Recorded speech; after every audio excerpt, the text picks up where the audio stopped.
Ibrohim aka, bu yil mamlakatimiz paxtachiligi tarixida juda katta o'zgarish bo'lyapti. Yangi agrotexnologiyalar joriy qilinyapti-da. Mana shuni bir mohiyatini ochib bersangiz. Nima uchun biz avgust oyida paxtaga qaritish signalini beryapmiz? Umuman juda ham to'g'ri savol. Sababi nafaqat paxtachilikda biz mana dunyo fani ham hozir tushunyaptiki, qishloq xo'jaligi doim nav bilan ishlaganmiz. Doim navga urg'u berganmiz. Lekin bir narsani tushunmaganmizki, har bir navni potensialini ko'rsatadigan muhit kerak. Shuning uchun mana taqqoslayapmizki, nav agar bir yaxshi kompyuter bo'lsa, unga bir yaxshi software bo'lmasa, ya'ni dastur bo'lmasa, bu kompyuter ishlamaydi. Zo'r bo'lishi mumkin, juda ham qimmat kompyuter bo'lishi mumkin, multifunksional bo'lishi mumkin, ko'p funksiyali, lekin unga agar kerakli dasturini o'rnatmasangiz, bu o'z natijasini bermaydi. Mana shunday yangi bir davrga qadam qo'yyapti ilm-fan. Shuni biz ham mana tushunib yetdikki, oxirgi yillardagi tajribalardan ko'rib, paxta ham bizda yaxshi navlarimiz bor. Mana eng dunyodagi zo'r navlarni olib keldik, lekin bunga pishirish uchun, buni yetiltirish uchun demak yaxshi dastur kerak edi. Shundan kelib chiqib biz dasturlarni boshqatdan har bir ekin turiga va paxtaga qildikki, bu yil tatbiq qilyapmizki, mana shu bir narsani tushundik, bu bizda yillar davomida eng shimoliy zona sifatida paxtachilikda paxtani yetiltirish juda ham mushkul. Juda ham qisqa vegetativ davrda paxta ochildi degani, bu pishdi degani emas degan bu yangi bir tushuncha ham paydo bo'ldi. Oq paxta bu pishdi degani emas hali. degan yangi tushuncha ham paydo bo'ldi. Buni pishirish nuqtai nazaridan, tezroq erta yetiltirish nuqtai nazaridan yangi bunga dastur tayyorladik. Shuning uchun hammaga mana ma'qul bo'lyaptiki, yil davomida bu dasturlar bitta kichkina dastur bilan, mana kompyuter ham bitta ilova bilan yaxshi bo'lib ishlamaydi. Bir necha ilovalarni yig'indi sifatida siz ham yoza olasiz, ham undan rasm ola olasiz, ham uni video montaj qila olasiz. Turli ilovalar bo'lishi kerak. Ham audio yoza olasiz, ham o'sha klaviaturada yoza olasiz mashinka sifatida. Bularning hammasini alohida dasturlar bor. Shuning uchun biz bularni bir 8 ta qonunga joyladik. Mavsum davomidan qilinadigan ishlarni 8 ta yo'nalishga joyladik. 8 ta qonuniyat yoki qonun, qoida deganimiz asosiy sababi bu normativ hujjat emas. Bu o'sha bajarilishi shart bo'lgan qoidalar. Har bir fermer shuni bittasini qilmasa ham, demak, ishlamay qoladi. Klaviaturada yozasiz, printer ishlamay qoladi, chiqmay qoladi. Yoki rasmga olasiz, u printerdan chiqmay qoladi, yo saqlanmay qoladi va hokazo. Shuning uchun har bir mana 8 ta jarayon, birinchisi bu albatta paxtachilikdan boshladik, boshqa o'simliklarga ham aytgandek to'g'ri keladi. Ya'ni bu ko'chatning qalinligi. Agar dalada qancha ko'chat soni ko'p bo'lsa, shuncha hosildorlik hamma o'simliklarda ham, qishloq xo'jaligi ekinlarida yuqori bo'ladi, paxtada ham. Paxtada biz shuning uchun belgiladik, birinchi qonuniyat hamma bajarishi shart bo'lgan narsa va bu juda ham muhim. 200 mingta ko'chat. Mana shu dalani qarasangiz 250 ming ko'chat bor. Kamida 200 mingta yoki 240 ming, 250 mingta ko'chat. Bu nima degani? Bu juda ham katta dastur bizning kompyuterimizga, ya'ni xohlagan navimizga, u navi nomidan, genetikasidan qat'iy nazar har qanday navni agar 240 ming ko'chat eksangiz, demak 240 ming ko'chatda hosil yuqori bo'ladi. Nimalarga yordam beradi? Birinchidan, o'g'itni ishlatilishi yerda juda ham optimallashadi. Biri ko'p, biri kam olmaydi. Bo'sh joy qolib ketmaydi. Va bular o'zini o'simliklar bir-birini boshqaradi. G'ovlab ketmaydi. Joy bo'lmagandaki, joy bo'lsa g'ovlab ketadi. Ko'p shoxlab ketmaydi. Ko'p shoxlab ketsa, meva qanchalik tanadan uzoqda bo'lsa, shuncha yengil bo'ladi. Shuncha kichkina bo'ladi. Shuning uchun buni mevasi tanasiga yaqin bo'ladi, shoxlab ketmaydi. Shu nuqtai nazardan bu qonun juda ham muhim bo'ldi. Ikkinchisi, buni olish uchun demak, sxemani o'zgartirish kerak. Ilgarigi 90lik sxemamizga paxtada masalan yoki bog'larimizda 5 ga 6 qilib eksangiz, katta ko'chat sig'maydi. Ko'p yer bo'sh qolib ketadi. 90lik sxemada ham shu edi. Shuning uchun 76 sxemaga o'tkazdik va yana ham buni bitta yaxshilari qo'sh qator mexanizmga, haligi sxemaga o'tkazdikki, 66 santimetrga 10 santimetr ikkita ko'chatning orasi, qo'sh qator orasi, qo'sh qator qildik. Shunda bir dalaga uyalab eksangiz 240 ming ko'chat sig'adi. Agar yo'qotishlar bilan olsangiz, kamida 200 ming bo'ladi. Mana shuni nima deydi, joriy qildik. Bu ham bu qonuniyat. Agar siz 200 ming ko'chat qilishingiz uchun siz albatta sxemani o'zgartirmasangiz 200 ming ko'chat bo'lmaydi. Xuddiki siz yozasiz, printerdan chiqara olmaysiz. Yoki kompyuterni misolida aytyapman. Ovoz yozasiz-u, lekin eshitilmaydi. Kolonkasi yo'q. Yoki o'sha prilojeniyasi yo'qki, ilovasi yo'qki, ilovasi ovozni bermaydi. Uchinchi qonuniyat, buni endi 240 ming ko'chat dalada hech kim ekib ko'rmagan oldin buni o'rgatdikki, odamlarga tushuntirdikki, buni boshqarish kerak.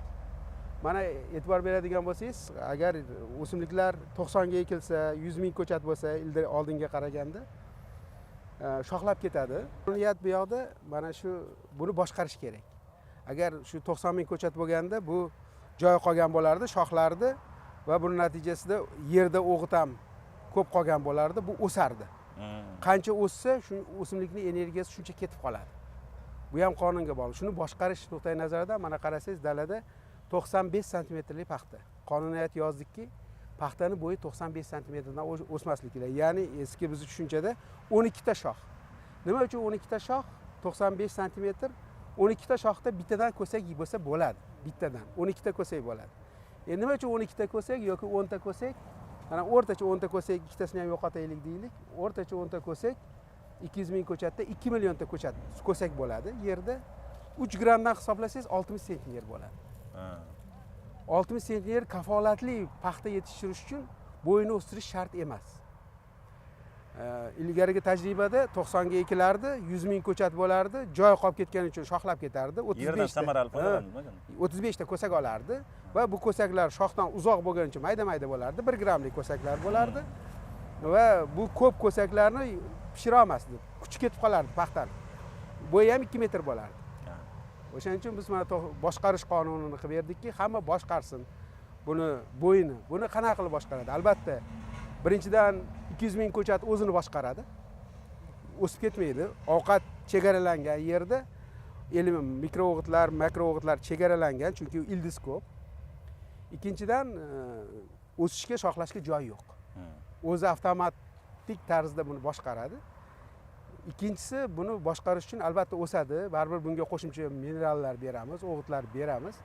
O'shani suv beramiz. Suv bergan paytda buni maxsus preparatlar bor, ularni tavsiya qildik. Sajens preparatlari, o'suv nuqtalarini boshqaradigan, ularni ilgari 2-3 marta qo'llanilsa, hozir 8-10 martagacha tavsiya yozib berdikki, shuni shu bo'yini ushlab turish kerak. Boshqarib boradi. Juda ham muhim. Paxtani bo'yi 95 santimetr bo'lishi juda ham muhim. U qancha ko'payib ketsa, shuncha ko'p ko'sak oladi va bu pishmaydi. Va kuchi yetmaydi buni ochiltirishga. Mana bu eng katta qonun. Endi keyingisi o'g'itlash qonuni, ya'ni oziqani yetkazib berish kerak. Oziqa chegaralangan yerda bunga oziqa berish uchun endi qancha makro o'g'it bersangiz, bu shuncha o'saveradi. Ham chegaralash kerak, ham oziqani to'g'ri berish kerak. Shuning uchun bu yildan mana shu 95 santimetrga ko'p ko'chatga ko'p o'g'it berish kerakmi? Og'iz ko'p yeydi deganlarga makro o'g'itni qancha ko'p bersangiz, u hech qachon hosildorlikka qo'shmaydi. Mana yillar davomida fan ham shuni o'rgandiki, qancha ko'p o'g'it bersa, hosildorlik shuncha ko'paymadi. Mana biz 600 kilogrammgacha azot berganmiz. Ilgarilari 300 kilogramm berganimizda ham 25 sentner edi, 600 berganimizda ham 25 sentner. Sababi to'g'ridan to'g'ri o'g'it bu azotga bog'lanmagan. Azotga bog'langan, lekin to'g'ridan to'g'ri katta, haligi masalan Xitoyda 135 kilogramm azot beradi, lekin 90 sentner oladi. Shuning uchun oziqlantirishni yangi qonunini qildik. Bu 4-qonun, oziqlantirdik. Ya'ni bunga bor kislotasi berdik, mikroelementlar berdik, makro o'g'itlarni o'sha me'yorida saqlab, bunga endi shu o'sib ketmasligi uchun asosiy ichidagi masalliqlari bor. Temir moddasi, marganes moddasi, molibden, kalsiy. Hech qachon buni paxtaga biz bermaganmiz oldin. Nimaga? Biz doim makro o'g'it berganmiz, o'stirganmiz, baland qilganmiz va hosildorlik hech qachon osmagan. Bu yil mana shu yangilik bo'ldi. Boshqa o'g'itlashda yangi qonuniyat kiritdik, hamma berish kerak. Bundan tashqari shu ko'saklarni yigirlashiga achitqilar berdik. Hech qachon bu paxtachiligida berilmagan, achitqi qo'llanilmagan. Achitqilarni berdik. Aspirin, asetil salisillik kislota berdik. Buni immunitetini oshirish, kasal 240 ming ko'chat siqilgandan keyin havo yurishi qiyin, kasal bo'lishiga chalinishi ko'proq. Shu nuqtai nazardan asetil salisillik kislotani ko'paytirdik. 201-qonunga mosladik. ikkinchi qonunga mosladik. O'g'itlashni birinchi va ikkinchi qonunga mosladik. Agar birinchi, ikkinchi qonunni qilsangiz, o'g'itlashni yana eski tizimda qilsangiz, demak bu ham yana xuddi kompyuter ishlamagandek bo'ladi. Bu bitta katta ilova. 5-qonun endi shuncha ko'sak oldi, 95 santimetrli paxta 2 millionta ko'sak bo'ladigan bo'lsa, bu O'zbekiston sharoitida mana shu avgustda birinchisigacha olganlari taxminan oktyabr o'rtalariga pishadi. Haqiqiy unda teradigan darajaga keladi, 20-oktyabrlarga pishadi, bo'lmasa 1-noyabrga tayyor bo'ladi dala. Unda kechikib ketadi. Bizning sharoitimizda 1-noyabr har yil ham yo'q. Shu nuqtai nazardan endi o'yladik, qonunni 5-sini yozdikki, endi buni qanday qilib oldinlashtirsa bo'ladi. Hech qachon qilmagan ishimizni qildik. Butun dunyo ham bu masalalarda bunaqangi tajribasi yo'q. Ya'niki buni o'simlikni erta pishirish, ingliz tilida senescence deydi, qaritish imkonlari bor. Etilen gormoni, qarish gormoni, shu etilen gormonini moddasini foydalanishni yo'lga qo'ydik. Bu paxtachilikda yangilik emas. Oldin qilingan, foydalanilgan butun dunyoda shu etifon preparatlari, etilen asosidagi preparatlar mavsumi oxirida bargni to'kish bilan birgalikda ishlatilgan. Va bu dunyoda ham Avstraliyani olasizmi, Turkiyani olasizmi, Xitoyni olasizmi, mavsumi oxirida buni ishlatadi. Va bular albatta defoliatsiya, bargini tushirish jarayoni bilan, bu mashina terimiga tayyorlash nuqtai nazaridan, bargini olib tashlash nuqtai nazaridan ishlatiladi. Lekin buni o'yladikki, buni biz agar oldiroqqa surish kerak bo'lsa, 1-avgust juda ham qonunni 5-qonunni eng haligi nima sezgir nuqtasi 1-avgust. Qizil chiziq chizdikki, butun fermerlarimizga 1-avgustgacha 4 ta qonunni 4 ta bajarib, 5-qonunni 1-avgustda tugatish, ya'ni pishirish qonuniga o'tish. Va bunda etilenni shu gektariga 72% etilen bo'ladigan bo'lsa 2 litr, 48 bo'lsa 4 litr sepish kerak. Nimaga shuni qilish kerak? Sababi mana shu bargda mana bu sepilgan dala, etilen sepilgan dala, lekin agar sepilmagan dala bo'lganda hozir ko'k bo'lardi. Va pastdan endi 2 ta, 3 ta, bitta ko'sak ochilgan bo'lardi. O'tgan yillarda holatimiz dalada shunaqa edi. Lekin bunga etilen gormoni berilgandan keyin bu jarayon tezlashdi, ya'ni bargdagi ovqat zavod birinchidan to'xtadi. Mana shu bargdagi shakar sintez qiladigan, ovqat sintez qiladigan zavod to'xtadi. Bundagi shakar tanaga o'ta boshladi. Mana ko'saklariga o'ta boshladi, ko'saklar yiriklashdi. Mana qizarishni ko'rgan ko'saklar ham mana qizardi. Ko'saklar ham qizardi va bular yetildi. Va buning natijasida juda katta pishish oldinga 1 oy oldinga surildi. 1 oy oldinga surildi. Endi mana shu 1-avgust juda ham qiziq hammaga. Nima uchun 1-avgust? Hamma dalaga 1-avgust sepish mumkinmi? Yo'q. 1-avgust hamma dalaga sepish mumkin emas. Qaysi dalaga? Qonunda aniq belgiladikki, 10 ta ko'sagi bor, 200 ming ko'chat. 10 ta bo'liq ko'sagi bor dalaga agar 1-avgust kuni bersangiz, 10 kunda mana dala mana shunga 10 kun bo'lgan. 10 kunda dala mana shunday bo'ladi. Bugun 12-avgustda, 1-avgustda sepilgan dala turibmiz. Mana shu holatga keldi. Agar sepilmaganda nima bo'lardi? Endi bitta ikkita ko'sak ochilgan bo'lardi. O'tgan yilgiga solishtirganda mana fermer bilan gaplashdingiz hozir. O'tgan yili hali sepilmaganda bu ko'k dala bo'lardi, gullab yotgan dala bo'lardi. Hozir mana qarasangiz, bitta yarimta uchramasa, guli yo'q. Ya'ni etilenni yaxshiligi ishtiyoqni so'ndirib, kuz tugagani bo'yicha signalni berib, kuz kelyapti, qish kelyapti signalni berib, o'simlikni butun yiqqan, men meros deb ko'proq yaxshi ko'raman. Merosini shu bolalari bo'ladigan bo'lsa, bolalariga sekin bo'la boshlaydi. Va buni biz mana 5-qonun qilib fermerlarga tushuntirdik. Hozir mana shu 1-avgustga 400 ming gektar yerimiz tayyor edi. 900 ming gektar yerga paxta ekkan bo'lsak, 400 ming gektar yerimiz 1-avgustda 10 ta ko'saklik 200 ming ko'chat. Bu nima degani?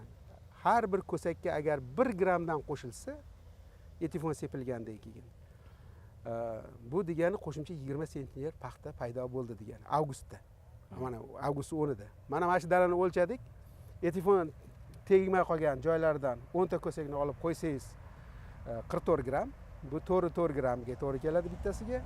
Mana shu daladan hozir qo'limizda yig'ib borib qo'ydik 10 ta ko'sakni. Etifon sepilgan joydan 6-7 gram, 6-3 grammgacha. o'rtasidagi farq 1,5 grammgacha farqi bor. 1 gram bo'lganda o'rtacha endi aytganda 1 gram bo'lganda 20 sentiyani qo'shimcha hosil.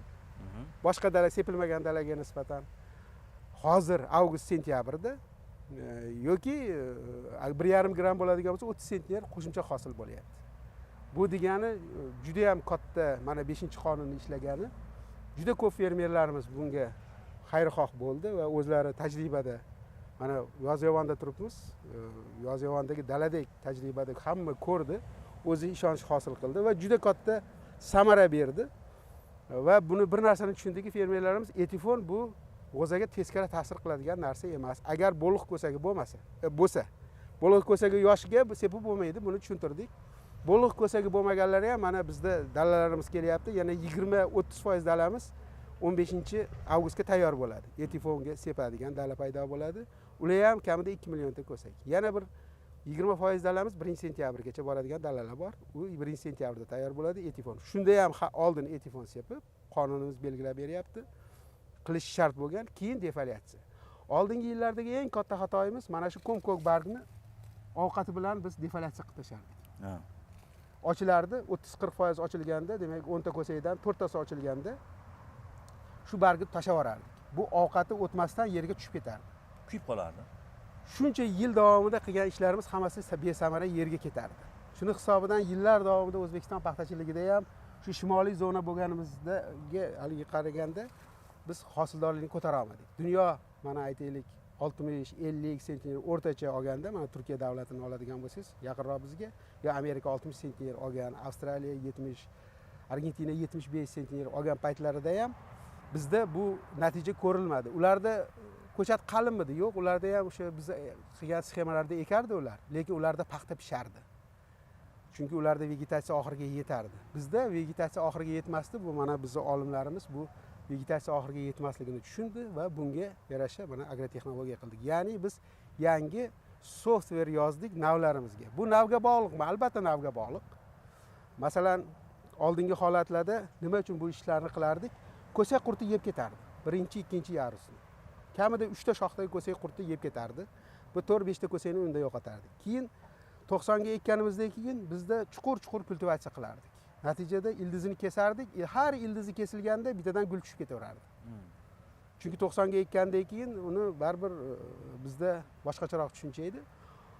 Kultivatsiya temir kirgizib qilardik. Hozir plyonkan tagiga ekildi, kultivatsiyasi yo'q. Bular 76 da bir-biriga ildizida yaqinlashgan, yuqorida ildizi va juda ham katta ko'sakni, ko'sak qurti yemagan ushlab qolganmiz pastda. Shuning uchun bizga ilgari o'stirish kerak bo'lsa paxtani majbur o'stirardik, chunki pastida ko'sak bo'lmasdi. Hozir buni mana prezidentimizning asosiy tashabbuslari bilan shu yangi navlar olib kelindiki, ko'sak qurtiga chidamlik. Bu juda katta mana ko'sak qurtiga yemaganligi, uni ustiga sxemani o'zgartirganimiz, ekish sxemasini. Natijada ko'sakni tashlamaganligi, pastki bo'g'inlarda ham mana 95 ta 10 ta ko'sak tayyor bo'lganligi hech qachon avgust 1-siga 10 ta ko'sak tayyor bo'lmasdi. Chunki pastdagi tayyor bo'lganlarni yeb qo'yardi birinchi ko'saklarni, keyin tushib ketardi issiq paytida va bu shu joyda. Ikkinchisi mana issiq sharoitda ham bu yil yangi software yozdikki, ya'ni yangi ilova yozdikki, kremniyli o'g'itlar O'zbekistonda Agrar universitetining olimlari tomonidan oxirgi yetkazildi tajribalar. Issiq sharoitda, sho'r sharoitda ko'sak tashlamaydi. Nimaga? Kremniy o'g'itlari juda katta aqlli o'g'itlar sifatida va yerdagi o'g'itni to'g'ri taqsimlab beradigan aqlli o'g'it sifatida ularni mana shu sharoitlarda qildik. Mana eng issiq bo'lgan paytlarda ham biz ko'sakni ham, gulni ham yo'qotmadik. Elementlar yo'qolmadi. Elementlar yo'qolmadiki, shu bizning qonunimiz, ani o'g'itlash qonunini to'ldirdi. 4-qonunimizni kremniyli o'g'itlar egalladi, yangilik sifatida va keyingisi mana shunday juda ham katta pishirish dasturimiz natija bera boshladi va buni biz hozir mana bosqichma-bosqich qilyapmiz. Bugungi kunga kelganda 530 ming gektar yerga shu hamma pishirish jarayonlari ketyapti va oddiy qilib aytganda agar 1 grammdan qo'shiladigan bo'lsa, demak 20 sentner qo'shimcha hosil sentyabr o'zida bor. Bu 20 sentneri 5-6 sentneri oktyabrda, noyabrda qo'shilardi shundaqa. Paxta pishadi, boshqa bo'ladi, lekin buni oldinroq yig'ib olish imkoniyati paydo bo'ldi. Sentyabr o'zida, oktyabr boshida biz daladan katta hosil ko'tarish imkoni bor. Mana ko'rib turibsiz, hozir 80% dala ochilgan. 80%. Hali ochiladigan ko'saklar bor, hali ikkinchi jarayon bor va bu pishirish qonunida ikkinchisi endi bargga to'kishimiz kerak. Mana hozir bu barg endi kerak emas, to'g'risi mana shu qizargan barg mana qizarib yotibdi.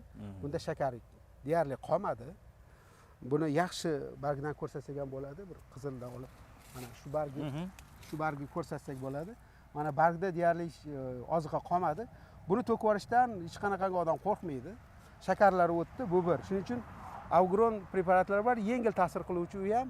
Bunga ham mana juda ham katta ruxsatlar qilindi. Buni ham dunyoda juda ham katta tekshiruvlardan o'tgan, ekologik tekshiruvlardan o'tgan. Bularni mana qo'llayapmiz. Natijada bu yalang'och paxtaga aylanadi. Ana hozir 12-15 avgust kunlari buni birinchi etapda bargini tushiramiz. 2 etapli qildik. Avgronni ham ilgari separdik. Mana shu yam-yashil dalaga bir marta separdik, keyin ochilgan paxtani bargi bilan terib olaverardik.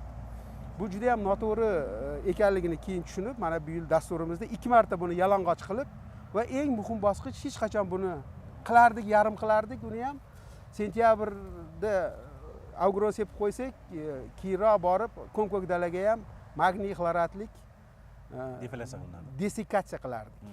O'sha defoliatsiya ham qo'shilib ketardi. Buning natijasida bargi tolalarga yopishib qolardi va sifati buzilardi paxta. Ko'sak ham pirtak bo'lib ochilardi, yengil ochilardi. Bundan dehqonlarimiz qo'rqib qolgan edi. O'shaning uchun ko'p odam desikatsiya ham qilmas edi. Defoliatsiyaga ham odamlar qo'rqardiki, bargi bilan tersak og'irroq chiqadi deb o'ylardi. Chunki etifon ishlatmasdi ular. Etifon bilan sepganlar ham qo'shib separdi, effekti juda ham kam bo'lardi. Butun dunyo qo'shib sepgani uchun biz ham qo'shib sepaverardik. Avstraliyada qo'shib separgandirdik. Shuni to'g'ridan to'g'ri bu yoqqa olardik. Shuning uchun bizda bu programma yaxshi ishlamagan edi va biz mana 1-sentyabrdan juda ham katta programmani hozir rejalashtiryapmiz, dasturni. Bu quritish dasturi. Qachon paxta pishadi? Agar uni poyasi qurisa pishadi. Shunda ko'sak yana kattayadi. Yana 1 gram qo'shiladi. Bu degani agar hozir etifonda 1 gram qo'shib olsak, bargini to'kib quritish davomida ildizdagi ovqat, hech qachon biz ildizdagi ovqatlar haqida o'ylamasdik. Ildizdagi juda ham katta boyligi bor buni, o'sha boyligini tepaga bolasiga berishini o'ylamasdik. Shuni hozir ildizdan chiqarib, poyasidan quritib olib, o'tgan yilgi tajribalar shuni ko'rsatdiki, agar shunday tashab qo'yib terilgan dalalar desika bargini to'kib, poyasiga tegmasdan dalalar 60 sentnerdan paxta berdi o'tgan yil. Yomon bo'lmadi paxtalarimiz, lekin qaysi dalani quritgan bo'lsak, 110 sentnergacha paxta berdi. 103 sentner, 110 sentner paxta berdi. Demak, yana qo'shimcha juda ham katta bizda imkoniyat bor. Mana bu dalani nima qilish kerak, shuni qildirishimiz kerak. Keyingi qonunni yozdik. Endi bu ko'sak qurti bilan bog'liq. Ko'sak qurti yemasa shu bo'ladi. Agar ko'sak qurti yeb qo'ysa siz 95 sm da buni qila olmaysiz. Bunaqangi paxta qila olmaysiz. Ko'sak qurti yemasligi uchun biz qochoq maydonlarni ko'sak qurti yeydigan dala maydonchalarini tashkil qilib qo'yapmizki, hammaga majburiy qildikki, dalani boshida agar ko'sak qurti yemaydigan paxta ekadigan bo'lsanglar, boshqa navi ekib qo'yinglarki, uni yeb tursin. Tabiatda balans buzilib qolsa, keyin jazolaydi.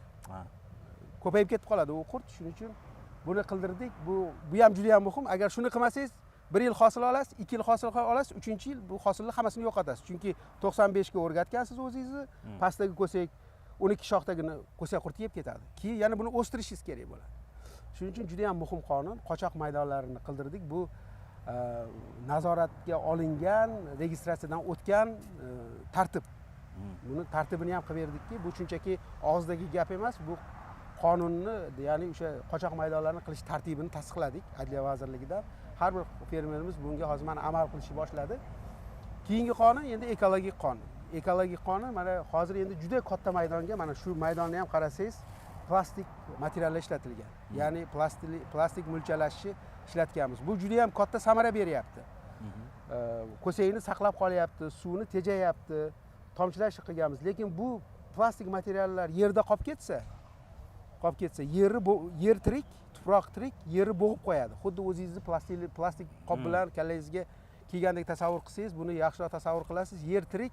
Shuning uchun yildan yilga hosildorlik tushib ketaveradi. Har yili 10% hosildorlik ketadi agar yerda qolib ketaversa. Buning natijasida birinchi qonun ham, ikkinchi qonun ham ishlamaydi. 5-qonun ham ishlamaydi. Chunki hosildorlik past bo'lgandan keyin siz buni o'stirishga harakat qilaverasiz yoki 200 ming ko'chatni endi 300 ming qila olmaysiz, 400 ming qila olmaysiz. Yer uni ko'tarmaydi, sxema uni ko'tarmaydi. Shuning uchun biz bu plastiklardan tozalash, dalani toza dala madaniyatini qilish bo'yicha mana 8 ta qildik. Bu umumiy bitta katta dastur va bu dasturni birini bajarmasangiz, ikkinchisi bajarilmaydi. Va bu natija bermaydi. Uzoq yillar bu natija berish uchun 8 ta bir to'plamga qildikki, xuddi bir yangi kompyuter olsangiz, Windows paketini o'rnatasiz, ichida hammasi bor. Yoki Microsoft paketini o'rnatasiz, ichida hamma funksiyalari bor. Microsoft bitta o'rnatsangiz ishlamaydi. Microsoft hammasini o'rnatishingiz kerak.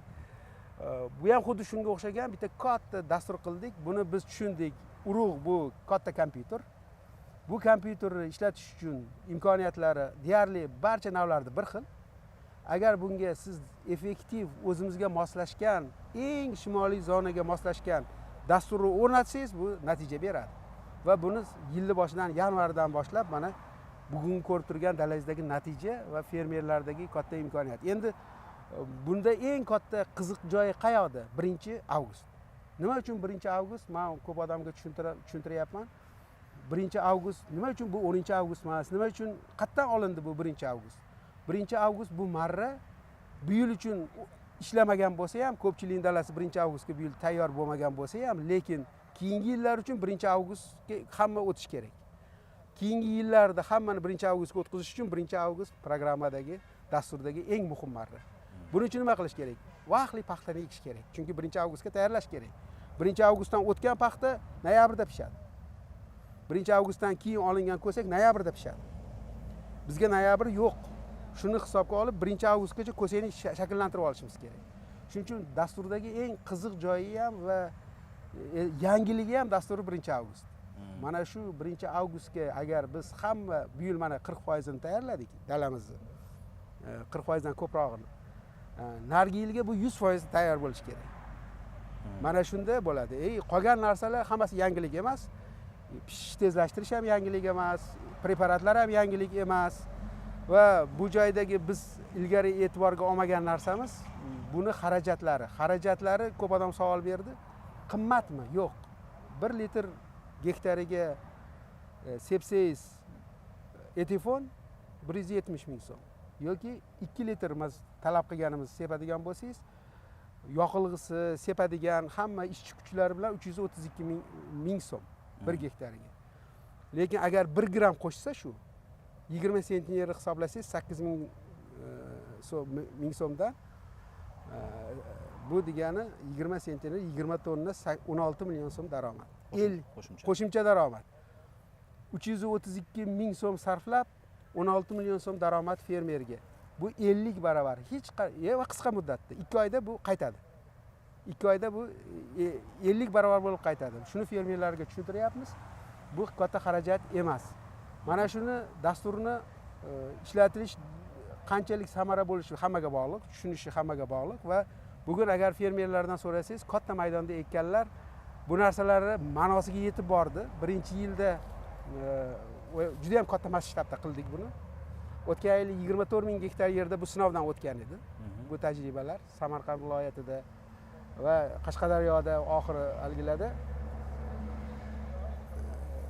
sinovdan o'tgan edi, lekin sinovdan o'tgan edi, effektini, samarasini kichkina maydonlarda baholash imkoni yo'q edi. Mana bu yil hozirgi mana 10-avgustda defoliatsiyaga keladigan 15-avgustda to'liq pishirib 15-sentyabrda terimga tushadigan dalamiz 520-530 ming gektar yer. Buni samarasini to'la his qilib qila olamiz. Umumiy mana shunday. Agar shu o'rinda Ibrohim aka bitta savol bermoqchi edim-da. Yangilikni joriy qilish juda qiyin kechadi. Qabul qilish qiyin-da. Fermerlar qanday qabul qilyapti? Qanday munosabat bildiryapti? Albatta, boshida bu narsalar bir g'ayrioddiy bo'lib tuyuldi. Bularni o'sha fermerlar bu endi o'simlik ham tirik jon, o'zlarini hayotidagi merosni qanaqa qilib bo'lishidan kelib chiqib tushuntirishlar, seminarlar, prezidentimizni topshiriqlari bilan biz alohida seminarlar tashkil qildik. Har bir fermer dalasida, kerak bo'lsa dalada tashkil qildik.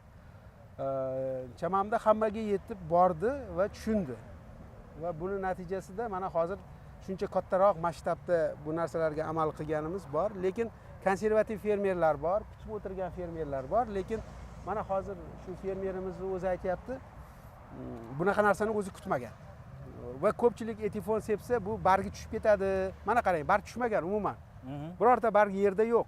O'zi tabiiy tushganidan qaramasa qaraganlari, lekin bargi tushib ketmagan. Gullash yo'q, ishtiyoqi yo'q. Endi bu hamma avgust oyini boshida bunaqangi chamandek ochilgan paxtani ko'rmaganmiz-da hech. Hech qachon bu bizda bo'lmagan. Bizda har doim ko'zimizni quvontirgan narsa ko'sak bo'lgan. Ko'sakni sanab shuncha hosil bo'ladi deb ketaverganmiz. Aslida bu ko'sak etakka tushmagan. Hozir biz yangi davrda mana shu qishloq xo'jaligida prezidentimiz yaratib bergan mana shunday katta sharoit va mexanizatsiya davrida buni bilasizmi, qo'lda terimaydi bunaqa paxta. Hammasi ochilib ketgandan keyin bir marta mexanizatsiyaga tayyorlaysiz va desikatsiya bo'ladi. Bir martada terasiz. Shu bilan 100 sentner mana shu dala 100 sentner hosil beradi. Mana shu dala 100 sentner hosil beradi. Ilgari tashab qo'yganimizda nima bo'lardi? 60 sentner berardi bu ham. 200 ming ko'chat tepada ham bo'lardi. Ko'sak ham qolib ketardi, 60 sentner berardi. Hozir ko'sak qolmaydi. Ortiqchalik yo'q. Hammasi ochiladi. Bir marta teriladi. 10 kun ichida bu dalani terib oladi fermer. Boshqa dalalarga qo'shib 100 sentner hosil bo'ladi. Qanday iqtisodiy samaradorlik kutyapsiz shu yil paxtadan? Bu yil endi bizda bu mo'ljalingiz bor-da, bilasizmi, bu prezidentimizni marrani katta olinglar degan topshiriqlardan kelib chiqdi. Agar marra bizga 35 sentner bo'lganda, hech kim, qaysidir vazir ham, men ham balki yurmagan bo'lardim. Chunki 35 sentner tashab qo'ysangiz ham, baribir yomg'ir yog'sa ham, qorda qolib ketsa ham baribir bo'lardi. Bizda har doim bo'lgan. Paxta ekibsizki, agar sal o'g'itini to'g'rilab bersangiz, sal mehnat qilib qo'ysangiz, o't bostirib yormasangiz bo'lardi.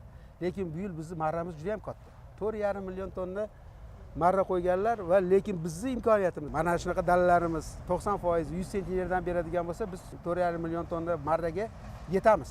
Bu asosiy bizning maqsadimiz va bunga kafolatlangan 4,5 million tonna hosil qilish uchun kafolatlangan. U bo'lmay qoldi, yomg'ir yog'ib qo'yibdi, qori tagida qolib ketibdi degan gapdan qochish, unaqa bahona qilmaslik uchun bugun bu bahona hech kimga o'tmaydi. Hamma fermerlarimizga ham tushuntiryapmiz. Bugun kafolatlangan mana shu hosilni issiq kunlarda sentyabr hosilni yig'ib olishimiz, oktyabr o'rtasigacha, yomon kunlar kuz, qish kelib qolishidan oldin yig'ib olishimiz asosiy maqsad. Shuning uchun kafolatlangan hosil bo'lishi uchun mana shu ishlarni ham boshqaryapmiz, ham tushuntiryapmiz, ham dunyo ilmi ham o'zgardida. Bu ishlarni 5 yil oldin qilib bo'larmidi? Qilib bo'lmasdi. Nimaga? 5 yil oldin buni ko'sak qurti yemaydigan paxtamiz yo'q edi. 5 yil oldin qilib bo'larmidi? Hamma yoqdan o't chiqib ketardi, chopardik, o'zi 200 ming ko'chat qilib bo'lmas edi. 200 ming ko'chatni xohlasangiz ham qila olmasdingiz. Nimaga? O't chiqib ketardi, chopgani kirganingizda bitta o't bilan ikkitasini qo'shib chopardingiz.